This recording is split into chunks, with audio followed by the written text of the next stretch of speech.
Avant,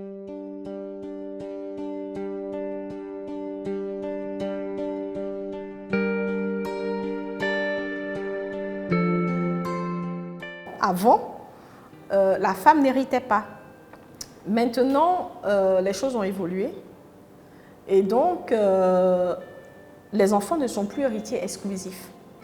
Ils sont héritiers en concurrence avec le conjoint survivant.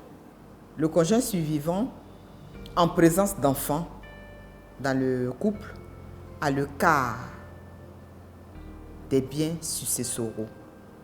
Et puis les enfants ont les 3 quarts. Mais je dois préciser que si on est dans un cas de mariage conclu ou sous le régime de la communauté de biens, il faut bien distinguer. La femme en tant que, ou le conjoint survivant, en tant que époux commun en biens, dans la liquidation de la communauté, se conjoint à la moitié des biens. La succession s'exerce sur la moitié qui revient aux défunts. Les aînés n'ont pas plus de droits que les cadets. Les enfants ou les héritiers sont dans un état d'esprit de peur, donc ils laissent faire. Mais sinon, au regard de la loi, ils peuvent très bien revendiquer, aller au tribunal, faire valoir leurs droits pour pouvoir récupérer ou reprendre ce que les hommes ou les cousins ont arraché.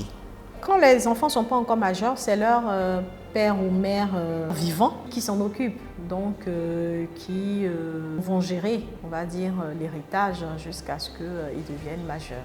Dans un couple, si l'un des parents est arrivé par exemple avec un enfant donc, qui a un autre père ou une autre mère, ils ont les mêmes droits envers les biens de leurs parents. Voilà. Mais un enfant qui est issu d'une relation voilà, qui n'a pas sa mère dans le foyer ne peut pas espérer, par exemple, hériter des biens de la mère. Prenons l'exemple d'un père qui décède, qui laisse des enfants, filles, garçons, et que, au nom de ses coutumes, au nom donc de ses traditions, que ce soit seulement ces garçons, ces hommes, donc les garçons, voilà, ces garçons qui viennent hériter de la terre. Et ça pose le problème de l'égalité. Ça pose le problème donc de la violence que l'on fait, de l'irrespect, du non-respect des droits des femmes.